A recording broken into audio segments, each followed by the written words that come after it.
आप देख रहे हैं केडीएस न्यूज। देव श्रीवास्तव के साथ बेहतरीन खबरों के लिए हमारे चैनल को लाइक और सब्सक्राइब जरूर करें। नमस्कार दोस्तों, जय हिंद, जय भारत।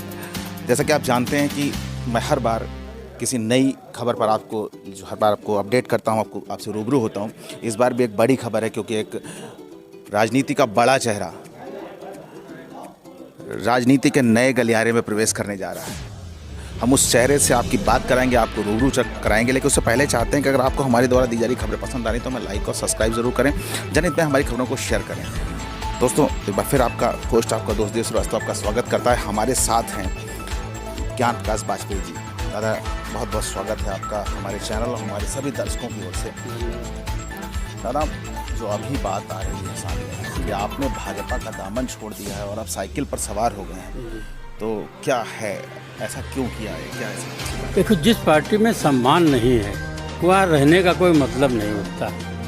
हम 2.5-3 साल पहले भाजपा के ही अनुरोध पे भाजपा हमने ज्वाइन की थी। 3 साल तक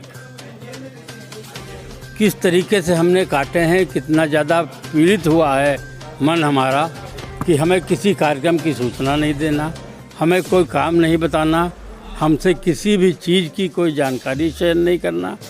जब कुछ नहीं बताओगे तो आखिर क्या हम बैठने के लिए भाजपा में गए थे? जहाँ सम्मान नहीं मिलता वहाँ रहने का कोई मतलब नहीं होता। फिर सम्मान नहीं, वहाँ रुकने का कोई मतलब नहीं, ये कह रहे हैं, क्या कहना है ज्ञान बाजपेयी जी का। दादा, एक सवाल और, सपा से जुड़ने के बाद क्या राजनीति में कुछ और उठक पटक होगी? क्या आप चुनाव लड़ने की भी तैयारी कर रहे हैं? क्योंकि अभी तक जो आपने चुनाव लड़े हैं उसमें नगर पालिका आपके लिए बहुत प्रमुख चुनाव रहा है, आप सत्ता उसमें नगर पालिका अध्यक्ष भी रहे, तो क्या नगर पालिका ही उसका दोबारा एक रूप होगा या कुछ नया कुछ करने के मूड से अब सपा में आए हैं? नहीं, कुछ नया करने के मूड से सपा में आए हैं। और जो 28 तारीख को हमको जो जिम्मेदारी देंगे, वो हमको ये लगता है कोई बड़ी जिम्मेदारी हमको मिलने वाली है। तो 28 तारीख को जब हम जाएंगे तो वो क्या निर्देश हमको देते हैं, कौन सी जिम्मेदारी देते हैं, वो चाहे विधानसभा हो, चाहे संगठन का कोई कार्य हो, मैं पूरी निष्ठा और ईमानदारी से उसको करूँगा।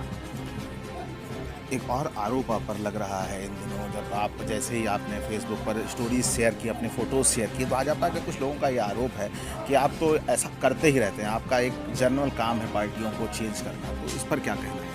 देखिए, पार्टियों को चेंज करना, मैं 2000 में, मैं सन 1988 में कांग्रेस में आया था। 1988 से 2000 तक मैं विभिन्न छोटे मोटे बड़े पदों पे रहा, जिला पंचायत सदस्य भी रहा। 2000 में मैंने नगर पालिका लड़ी कांग्रेस के चुनाव चिन्ह पे। इससे पहले कांग्रेस के जो प्रत्याशी लड़ते थे, किसी को 1800, किसी को 2000, किसी को 1300, रजीश भटनागर जी को 1250 ही वोट मिला था। और हमने वो चुनाव जीत के कांग्रेस पार्टी को दिया। उसके बाद जब 2002 में विधानसभा का चुनाव आया तो हमने मांग की इस चीज़ की, क्योंकि नगर पालिका हमने जीती है और जीत के आपको दी है निर्दलीय प्रत्याशी की तरह, तो हमको आप विधानसभा लड़वाइए। हमको यहाँ से दिल्ली तक चक्कर कटवाए जाते रहे, विधानसभा का टिकट हमारा नहीं हुआ। तब हमने शक्ति दल के नाम से, एक मेनका गांधी जी का जो दल था, उस दल के साथ भाजपा के साथ मिलकर हमने चुनाव लड़ा। और 2006 तक में चुनाव तो मैं हार गया बहुत कम मतों से, लेकिन 2006 तक मैं उनके साथ रहा। जब नगर पालिका के टिकट की बात आई, जैसा कि आप कह रहे हो नगर पालिका भी दे सकते हैं, जब 2006 में टिकट की बात आई तो भारतीय जनता पार्टी ने स्पष्ट मना कर दिया कि हम आपको चुनाव नहीं लड़ा सकते। जब नहीं लड़ा सकते तो हमारे आप जैसे मित्रों ने, शुभचिंतकों ने ये कहा कि आपकी वो स्थिति है कि आप निर्दलीय चुनाव भी जीत सकते हो। मैं निर्दलीय चुनाव लड़ा भारतीय जनता पार्टी छोड़ के, और चुनाव हमने जीत के दिखाया।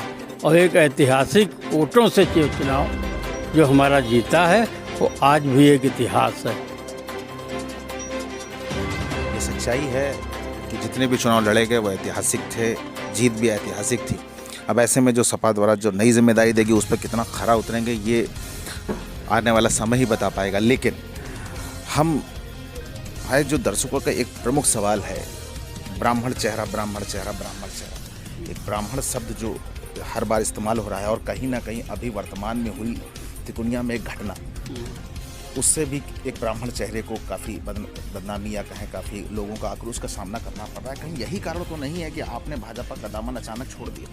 नहीं, अचानक तो हमने नहीं छोड़ा। ये कुंठा हमारे मन के अंदर के जो रही 3 महीनों से उथल पुथल एक मच रही थी कि आखिर हम बीजेपी में हम आए क्या करने। जब हमको कोई जिम्मेदारी ही नहीं मिली, जब हमें कोई सम्मान ही नहीं मिला, तो आखिर हम करने इसमें क्या आए हैं। इन्हीं सब बातों को लेके समाजवादी पार्टी में हमको सम्मान मिला, हमको उन्होंने सम्मान के साथ बुलाया, हमको ज्वाइन करवाया। ये एक हमारा मन की हमारे बात थी कि हम किसी ऐसे दल में रहें जो दल कम से कम हमको सम्मान दे सके। दादा, एक सवाल ये हमारा और है कि अखिलेश जैसे साहब की मुलाकात हुई, कितने मिनट की मुलाकात थी, वो उस मुलाकात में क्या था, और अब आने वाले समय में आपसे 10 तारीख की बात आती है, किस तरह से क्या अपने को जो दायित्व दिए गए हैं या आपसे जो कहा गया वो क्या? नहीं, दायित्व भी हमको नहीं दिया गया।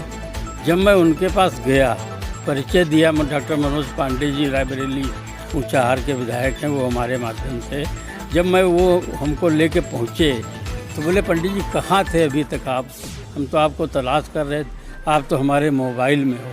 हमें बायोडाटा एक भेजा था, वो उनके मोबाइल में कह रहे थे हमारे मोबाइल में तुम हो, तो तुम थे कहाँ अभी तक? आप ज्वाइन करिए हमारी पार्टी, आपको पूरा सम्मान देंगे, एक अच्छा दायित्व देंगे, जिसके साथ आप समाजवादी पार्टी में रहेंगे। अंतिम सवाल हमारा यही है, जनता से क्या कहना चाहेंगे, क्या अनुरोध करना चाहेंगे हमारे दर्शकों के माध्यम से, हमारे चैनल के माध्यम से? जनता से यही अनुरोध करना चाहेंगे कि जो भी प्रत्याशी समाजवादी पार्टी का हो, उसको पूरे मन के साथ लड़ाएं और मन के साथ जितवाएं उसको, ताकि आगे कम से कम 300 सीटें उत्तर प्रदेश के अंदर समाजवादी पार्टी पाकर अखिलेश यादव जी को पुनः मुख्यमंत्री बनाए। तो दोस्तों, 28 तारीख की बात आ रही है, हम उस घटना से आपको फिर रूबरू कराएंगे कि 28 तारीख को क्या हुआ। तब तक के लिए दोस्तों हम आपसे इजाज़त लेते हैं और हम अगली बार किसी नई खबर पे आपसे फिर रूबरू होंगे। तब तक के लिए दोस्तों नमस्कार, जय हिंद, जय भारत।